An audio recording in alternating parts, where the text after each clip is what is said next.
Hi there, I hope you guys are doing great. I'm Animesh and welcome to my YouTube channel. In this video, we are going to see how we can detect the outlier using a very sophisticated method, that is isolation forest. This machine learning algorithm is an unsupervised machine learning algorithm, and this is the third video in the series of outliers. So let's move forward. So before we begin, first let us understand what is this isolation forest algorithm. So as the name suggests, isolation means try to isolate the points, and forest means it create bunch of trees. Just like we create bunch of trees in random forest, but it is different from random forest because there is no target variable, that is no label, and the split that is happening is absolutely random, unlike random forest where we used to use information gain to do the splits. So this is used for the multivariate data points. So what is the intuition behind this algorithm? So this algorithm starts the splitting and it keeps on splitting till the last data point is separated out. So what is the intuition in general? That trees are built randomly like random forest. Each tree picks a feature randomly and each tree thresholds randomly, unlike random forest that we already discussed. And the trees are built until the last data point is isolated or separated out. So this is the high level intuition for our understanding. To get more understanding, let's move forward.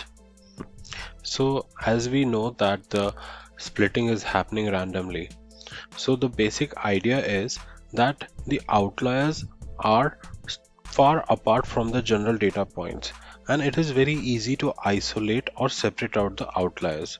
So when are we going to split using parallel access just like in random forest we do? It will be very easy, or the depth will be very low for the outliers. If I take the average of the number of depths, then it will be very low for the outliers.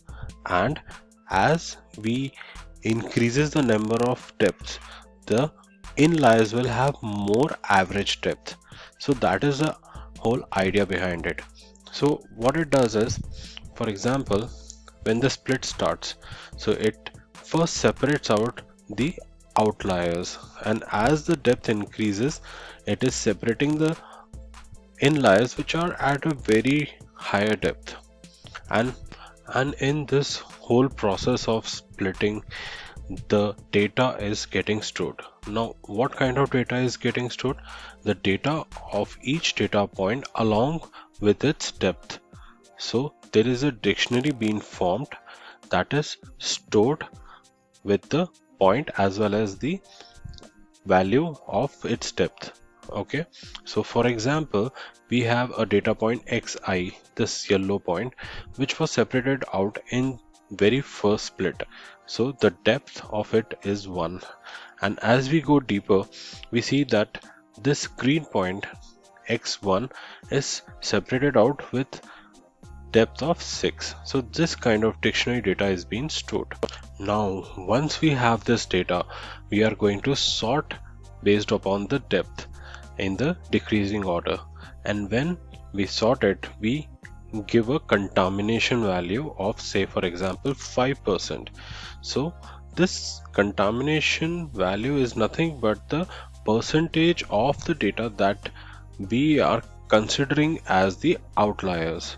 So this is a hyperparameter that is given by us to the algorithm, and then the algorithm separates out that data and label it as the outlier. Now just like what we did, we gave contamination 5% and the outliers were identified by the model. Now let's do this practically using Python, how we can execute it in the real-time data set. So here we are in the Jupyter notebook, and I am importing the basic necessary libraries like NumPy, Pandas, Matplotlib, and I am importing the Titanic dataset. So in this data we are going to use only two variables, only fair and age so that we don't have to do a lot of pre-processing. Now let us first remove the any values in it, and now let's just do a small scatter plot so that we get the idea of our data set. And what we see, it's a pretty nice scatter plot between the fair and the age, and we can see that there are some outliers clearly visible in this scatter plot, but we want to identify them using the isolation forest. So let's import the isolation forest library. So we are going to use the sklearn ensemble isolation forest library, and let's just slice out the data of the columns that we want, that is fair and age.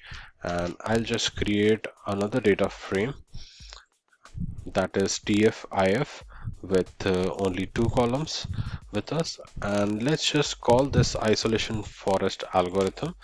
And here we have called this isolation forest class, and we are giving random state as 0 and a contamination value, which is a hyperparameter that we already discussed. So 0.05 means we are giving the algorithm that consider 5% of the data as outlier.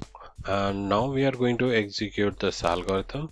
So we have instantiated the algorithm, and now we are going to train it in our data, as well as we are going to do the predict and create another column that will contain the labels, that is it an outlier or not, based on the hyperparameter contamination that we have given. So let's execute it, and now let's just check what values it has given to us. So we will just pass this into an array form and just see that all the values are being filled with either 1 or -1. So in isolation forest, 1 means the data is an inlier and -1 means the data is an outlier. Okay, if you want to change, you can do those transformation and change according to you, but for now I'll just keep it as it is. And let's do a scatter plot, and let's see how it has actually segregated. We can see it visually, and the purple dots that you see over here are labeled by the model as the outlier, which looks pretty much nice to me, and it has done a very good job actually. But if we want to play around, let's just change this hyperparameter to, for example, zero point 0.1 instead of 0.05, and let's just rerun it, and let's just see, and it is taking more outliers, which we can of course change these hyperparameters and try to find the right contamination factor. Now there are many advantages of isolation forest, one being it can be used for multi-dimensional data, and it does not require normalization. One very big disadvantage of isolation forest is that the boundaries that it is splitting the data with are axis parallel, so we cannot split it diagonally, for example, and in some cases we might miss out the outliers, and those outliers are not separated out in that way. But that's all in this video. I hope you guys like this video. Please do subscribe to my channel, and I'll come up with some more cool stuff on outliers, so stay tuned and see you.